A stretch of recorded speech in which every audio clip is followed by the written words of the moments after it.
Oh, yes. Oh, yes? That's how you're excited? Oh, yes. You love over here. Fuck it. Are you done clicking with your bells and whistles and all the shit you're doing? I have to click. God. All I hear is a bunch of fucking clicks. Sounds like you're chewing on fucking Tic Tacs. Probably the orange kind, too, because that's the best. Dude, I can't have those because they're like candy. I turn the fucker upside down and just shake them till they're all in my mouth. That's going to go well on the internet. That's great. Where is... What? What'd you lose? Shit. All right, I have everything around me. I'm ready. You're ready. Now you're ready. You've said you're ready. What the fuck? I'm ready. Ugh.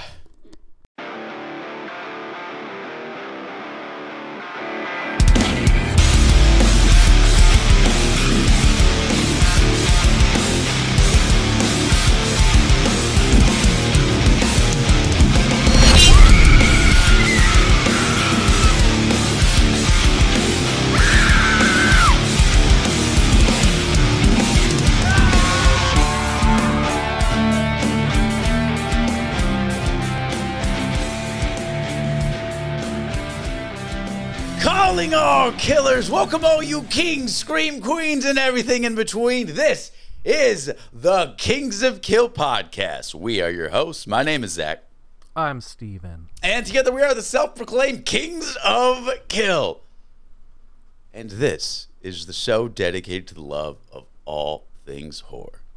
And this week we've got another rated R request from our killer fans around the world. Steven, will you please announce to everyone what we're talking about today?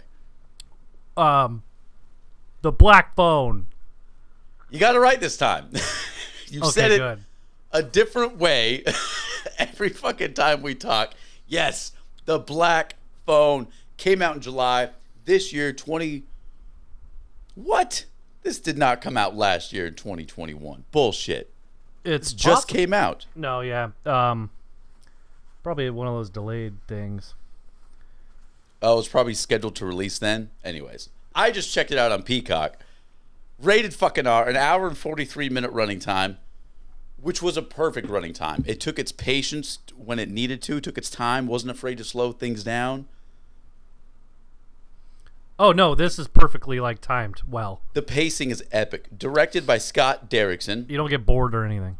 No, directed by Scott Derrickson. Not so famous for Hellraiser Inferno, but pretty famous for Haunting of Emily Rose and or Exorcism of Emily Rose and the Sinister series. And leaving Doctor Strange too. Haven't seen that one. I mean, Kind of marveled out. There's been 48 Marvel I get why movies a fans month. hate it, talk shit on it, but I thought it was at least decent. Sam Raimi. Hey. I mean, Yeah. and after seeing this movie, I was like, shit, why did that guy bow out? Because that would have been badass to see him do Doctor Strange too. This looked as wonderfully executed as Sinister, and I kept thinking the whole time, God damn it, this feels like fucking Stephen King. And I go to see what if it was based on something. Yeah, it's based on a story written by who? Joe Hill. Who's that? King's kid. Oh shit. Yeah.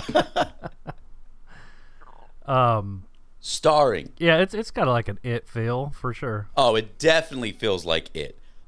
Starring Mason Thames as Finney and Mason Taint?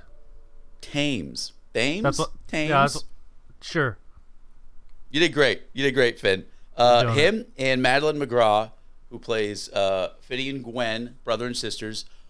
Mwah, my fucking God, they did a killer job. I believe these people. I love them.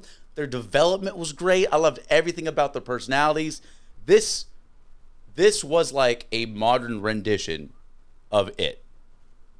Yeah. These child actors, holy shit, they got some stuff in them. They did. And for the future, it's going to be amazing. They got some promise. They have a bright future ahead. They did phenomenal. Especially That's what I meant. Madeline McGraw, her emotion levels. Oh, man. Fantastic. I didn't understand. We'll get to it later. Get to it now. There's a structure to this show? Fucking what? There's a certain structure we do. Now, I just didn't understand the whole, why could she tell stuff in her dreams? What's it called? Clairvoyance or something? Yeah, so I again, I'm not. It's just like a weird thing to bring into this. Yeah. Like, if you take it out, it would have felt like Silence of the Lambs or something, like really darker. Like but then that brought a goofy side to like have this little child like, oh shit, she could see things in her dreams are becoming true. Well, here's the thing. So, and at the end, it didn't even fucking matter. So here's the thing. The cops and the girl don't even. It was pretty close. Oh, fuck! Give her a break. She did great. So here's the thing. She got the wrong house. Not technically. Kind of. They had to turn around and be like, "Oh, there's the kid." He owned both fucking houses. Doesn't matter. Wrong house. All right. Obviously, we're doing spoilers. We're getting into this shit, right? Oh yeah. All right. Okay. So I'm not a fan of like mysticism, magic, telepathy, and shit. It doesn't work for me. You know what I mean? Like I'd much rather have like let's use solid clues. Let's do this Seven style or something, or like Silence of the Lambs. But I went for a ride with this movie. I trusted it. I accepted it. Didn't give a fuck. Loved it. Usually that would like totally take me out of it. Didn't even care because nothing was like extra magical, you know. And I loved how like the dream sequences were shot in this like gritty 70s TV vibe. Love it. Right. No, yeah, the whole atmosphere of this movie is fucking badass. They made it really feel like the 70s. Like it looked amazing. It looked almost to the point where it looked brilliant. modern. But I forgot that it was like in the 70s. It looked and felt perfect. It just captured a bite out of Little America. It was filmed in North Carolina. Had a budget of only 18 mil. So far worldwide, it's made over 160. So good for fucking you. Like Blumhouse is all over this. I'm so glad they picked a story from Joe Hill. He's he's already had a killer career. He's gonna have a killer future. You know, it's hard to live up to the living fucking legend that King is, but like Joe Hill, he's got some flavor to his writing. He really does. Speaking of flavor, Ethan Hawke in this was fucking so dope. I loved him as the villain. Dude, and he looks good. You're telling me you got Hawke sitting there shirtless with a belt in hand and I'm supposed to be scared?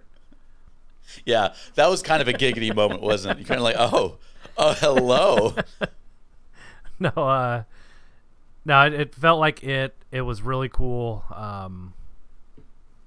I just, what if the grabber kidnapped Gwen, the movie would have been over in like 5 minutes. It should just, I don't know, had to grab the little brother. The UFC, the future felt like featherweight of the UFC got fucking captured and didn't even do anything. That girl would have kicked the grabber's ass. She would have beat the fuck out. Dude, when she takes a rock and goes after like the gang of goons that are picking on Finn, was like, come at me, motherfucker. That was pretty gnarly, yeah. Oh man, comes like around the fucking block with a fucking brick. It's like, come on, cocksucker. No, she's a badass. The grabber was right not to grab her. That movie would have been over in 5 minutes. It would have been over. She was just like this badass kid. Speaking of the grabber and Hawke, his performance was chef kiss perfect. His vocal cadence and range was perfect. It almost made me say, "Please be the Joker." Yeah. He used his voice so masterfully to let us be terrified of the grabber. I mean, it was just his voice that was doing it. You know, he didn't do anything. He didn't do anything physically that was terrifying besides being a fucking predator and fucking murderer. But like, yeah, it was all vocal. It was, oh man, very impressive. It was. He would be a good scarecrow, to be honest. Yeah, Scarecrow. That's your favorite villain, isn't it? Yeah, that would be fun. Cillian did fine. He fit in that universe, you know. He did fine, but Ethan Hawke, man, after this movie, I'm like, dude, you could be whatever villain. Be not Freddy. Do you know Ethan Hawke writes poetry? Good. I'll read it. Good. We'll start reading it after every episode. You're like a positive bully. Hawke's poems. Yeah? Give me that fucking poem, boy. Like, Jesus, take it easy. No, I really, this was a breath of fresh air. It was a really, really well made. Character development, phenomenal. Loved Finn, loved Gwen. It didn't even take that long to be like, okay, this movie's going to be good. It was just like, off the bat, I was like, I'm in, I think. I'm pretty sure I'm in. the second we get our first slow motion fade out right into the credits in that 70s vignette, I was like, dude, I'm all in this fucking movie. I'm so fucking ready. We're in small town America. And I totally forgot it was in the 70s. So I'm like, why are kids saying yes to a dude coming out of the van still to do fucking magic? Why are kids... No one's showing their kids horror movies these days, but then I was like, oh shit, it's the 70s. They're not going to be Unsolved Mysteries wasn't a show yet. Yeah, the kid won't be featured on Unsolved Mysteries. Yeah. Yeah. But... Dude, that host was a badass in his fucking trench coat and sweet-ass voice. Oh, hell yeah. That guy was a badass. And, like, the dad in this, holy shit. I didn't know he had it to be an asshole. You're telling me the pussy boy from Saving Private Ryan that gets so many of his squad mates killed is the dad with the bad attitude in this? Okay. Well, it's kind of... I thought he was... Like, I didn't think he was the grabber, but I was like, man, if they pull a fucking twist where he's the bad guy, it's obvious because that guy's an asshole. Although when the twist comes and the grabber's dumbass brother figures out what the fuck is up, even though he's obsessed with it. Which is from It. Yeah, he is. It Part 2. He is from It. Yeah, James Ranson. I loved his character so much. Oh, he was so good. Just drug-fueled detective work. Fucking love it. Hell yeah. No, he was amazing. I can't say enough good things. Again, like the only things that I didn't like was the magic aspect of it, you know, but like I was with it. It didn't distract me from the story. It totally worked, you know. Nothing and nothing was too over the top. You believed you're watching a horror, so why the fuck not would this happen? You know what I mean? I the story was great. The characters were phenomenal. The timing, the look, the soundtrack. The mask is something I would definitely put on my dude in Call of Duty or something with cosmetics. 5 out of 5, dude, that mask. 5 out of 5, that mask. And it has, like, pieces. He wears different parts at different times. Yeah, that mask is fucking crazy. Yeah, toward the end, like, the jaw's missing and shit. Like, it's a really cool mask, I gotta say. It's pretty fucking badass. I love, too, when he keeps trying to escape with the ghost's help and, like, he's getting so pissed and frustrated. Yeah, the ghost. Yeah, that was well. weird. What happened like the was magic finally thing you were talking about. Exactly. I was okay with it though. I understand, right? I just didn't like the girl could see things in her dreams, and everybody's listening to this little girl. Yeah, like I get that a few things she gets right, so everybody's like, "Oh shit, she's actually telling the truth." The biggest problem with it though, or the detectives literally going, "Hey, I need you to dream so we can solve this case." Like, when the fuck? That's too hey, much. We need you to dream so we can pull out Kruger. It has worked before. That right there, that's the only part that was just too fucking much. But I'm actually okay with her seeing shit, and I'm okay with it being only in dreams, and she's kind of like mad at God, not sure if he's like real or not, because like, are you giving me a gift? Are you fucking with me? This child is questioning God. Brilliant. And then horror movie. What I love though is it was like a total like Signs moment when everything he did and failed and just wasn't making sense all came together in like the final act in 30 fucking seconds, and everything was needed. Yeah, it was a quick ending, but I fucking loved it. And this movie is kind of terrifying. There's pop outs that actually fucking worked, dude. But I think the scariest thing to me was picking up a phone call. Fuck that. I'm not picking up a phone call. Scary, dude. I got jumped. I got spooked. I did. When those ghosts are out there, man, they're just there in the shot. You're like, oh, god damn it. Yeah, no, it's a little spooker for sure. Yeah, no, I think this... I don't know. I just thought it was funny when you think about the cops and the girl in her dreams turned out to be pretty useless at the end. It's just like, wait. The kid kicked his ass. Yeah, that is the thing. Walks out the door. Movie's over. Everyone else doesn't even matter. She got close, but the fucking dumbass cops were listening to a child, hoping that her magic worked. She got close. They pulled that shit in Silence of the Lambs, didn't they? This is the wrong house. In Silence of the Lambs, don't they pull that same shit? Yeah. So this is It, Silence of the Lambs, and a little Nightmare on Elm Street. I would throw in a little Sinister too. I think that's the package we're in. I didn't watch that. You never watched Sinister? No, I remember I've rented it. Fucking Christ. I never did watch it. I actually rented it at All the Best. I never got to it. It was like a 5 for 5 deal thing back in the day. And yeah, I remember you saying you need to watch this, and I was like, no. Years ago. There was a movie that came out just like Sinister. Yeah, I forget what it was. There was like back to back. It wasn't. Did not see that one either. What the fuck? But it was like there was one that was maybe it was like The Conjuring or some shit. And I picked one, and I was like, "Well, fuck it. I don't care."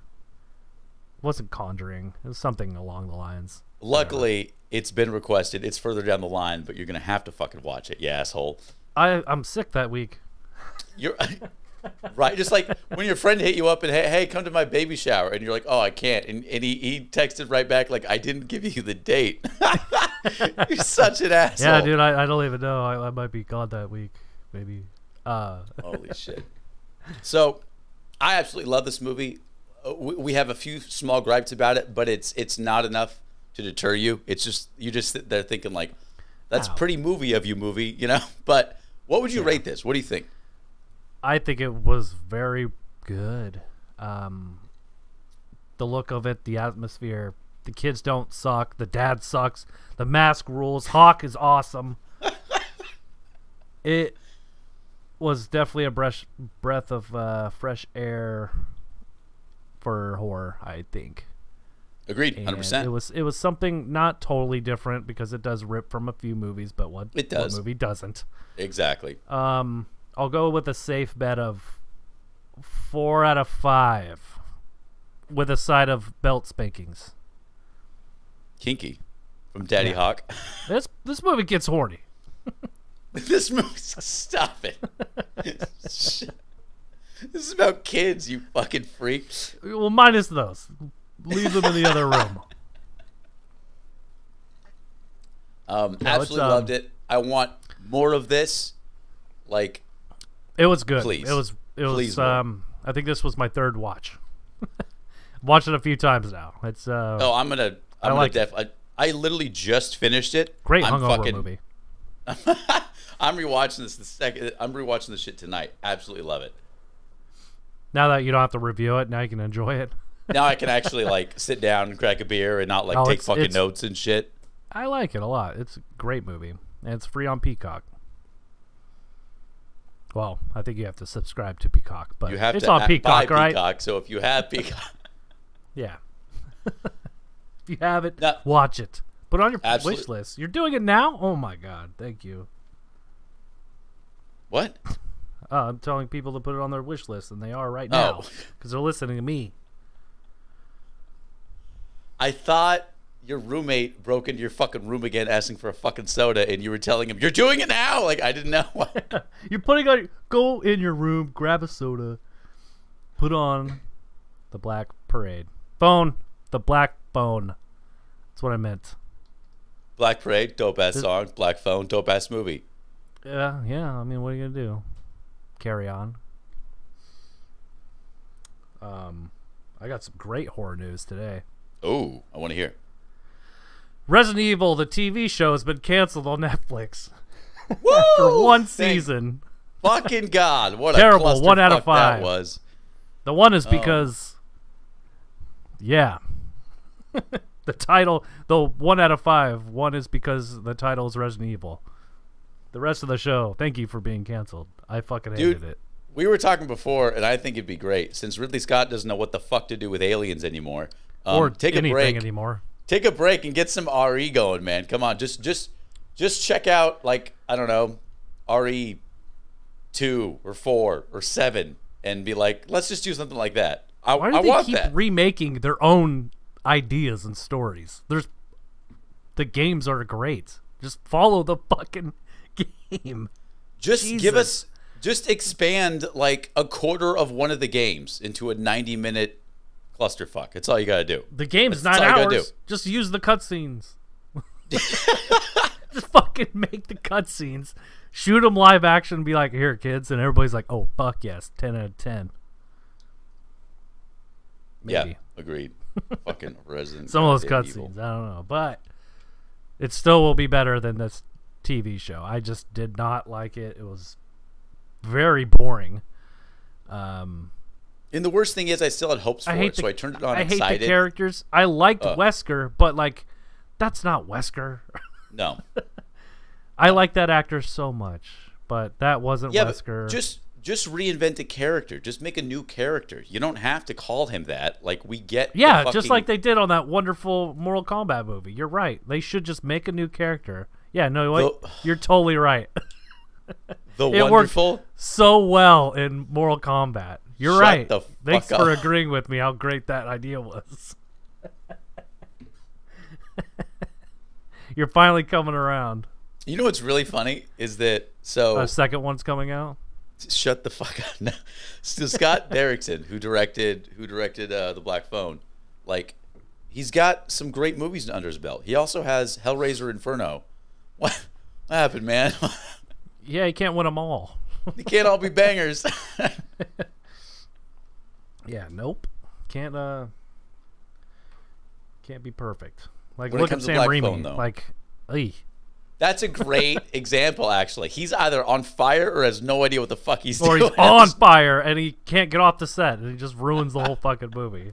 Unholy. Oh, shit. Well, I guess he didn't do Unholy, but damn it, why did he attach his name to that? It was horrible. I was so upset. Once I actually sat in the theater and then I saw produced or presented by instead of directed. I'm like, I got fucking cheated. Like, what the fuck? Yeah, I was like, hell yeah, I'll have a ticket to the Sam Raimi masterpiece, please. And they're like, oh, what movie? We're not showing that. And I was like, what? I heard about the cast. I saw Sam Raimi, heard the premise. I'm like, this is going to be fucking Jeffrey Dean phenomenal. Morgan, just everybody's cool in it. I sat down in the theater. Carrie Elwes or Hughes or whatever the fuck you want to call him. Elwes, I think, I'm just is how it's pronounced. Elwes. I'm just gonna Not Saw Ellis. Man, the Princess Bride. Saw He is Man. the bride and princess. The Princess Saw. Mr. Claw himself. He's scared of the claw. Oh my god, you're scared of the claw. That guy has some roles. He's been in like everything cool Fuck yeah. except Fuck for yeah. like the other Saw movies. The final one, Jigsaw. God damn. That was probably the worst acting I've seen since. I know Saw don't was a know. huge cash cow, but the first film is the only credible horror film. The cow. It is the cow of the cash. No, it's. I was amazing. so confused because you just shouted out cow. Like, I thought you as said. if, why are you agreeing with one word? Yeah, I did say cash cow, but I've never heard someone respond to that with, yeah, cow. Yeah, that's it's the the whole cow. cow. The Saw 1 is the whole cow. The rest of it's the cow Saw shit. 1's the whole fucking farm. Yeah, that's exactly right. No, it's cool. Black Phone, check it out. I think it's a must watch. It is definitely a must watch. Watch it now. Watch it later. Then watch it again. Talk about something that someone has to watch if they haven't. Next week, we got another request. What is it? Carpenter. Vampire. John Vampire Man. Carpenter's Vampire Man. What? John Carpenter's Vampire Squad. No. So close, bud. Next week, vampires. I can't fucking wait. Is it called just Vampires or John Carpenter's Vampires? It's literally called John Carpenter's Vampires. But when you search it on Netflix, it's like, no, it's just vampires, you idiot. But then you look everywhere else, it's John Carpenter's Vampires. John Carpenter's Ghost of Mars. What Netflix do you pay for? Like a sassy one that calls you The a fucking stupid idiot one that when you cancels misspell- good shows. I don't know. What I hate good show was Netflix. canceled? Netflix cancels a lot of good shows. And then they Netflix cancel buys the a shows. lot of shit shows I know. They and then rebrands them as a Netflix Their TV original. shows Like, are this show good, came but their out 5 movies years are ago. horrible. Do we need 10 Adam Sandler movies? Come on. You know what we fucking need? More fucking Tubi. Totally fucking free. A lot of shit on it, but a lot of fun shit too. Tubi's tight. Tubi Got is a lot tight. of- That should be their catchphrase. Tubi, tight. Tubi is tight. Tubi is tight. I can't fucking wait for next week. I think a lot of people forget about this movie, and when you start talking about it, they're like, oh shit, I did see that on like TBS at midnight. And like, exactly, you did. I did see James Wood in Leather. Yeah, dude, that movie is so good. James Wood, leather jacket. say all the All you time. fucking need to know. All right, he's killing fucking vampires. Let's go. We're going to talk about dicks and vampires. Dicks, vampires. That sounds like a cock show. All us. That's Let's Twilight. do it. No. Don't you fucking dare.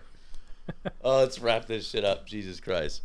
I want to thank all of our killers for listening. You can request your variant episode of the Kings of Kill podcast. Head on over to kingsofkill.com. It's absolutely for free. While you're there, do us a favor. Do a little shopping, grab some merch, or you can support the show.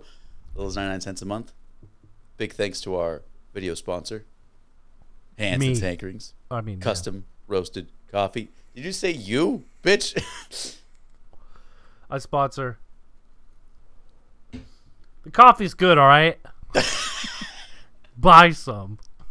Don't forget to check out Steven as the unseen player on Twitch and on YouTube. He's got a lot of real fun game moments. I play it all. I do it all. Is that your slogan? That's my slogan. I play it all. I do it all. Forget about tattoo. it. Forget about it. All right, man. Hey, thank you, killers, so much for tuning in. We appreciate you. New shows drop each and every Thursday. Stay tuned. Next week, we're doing vampires. My name's Zach. I'm Steven. And together we are the Kings of Kill. We did that one right. Yeah. We're going to sync up one day. One day. I mean, I thought we synced up pretty good right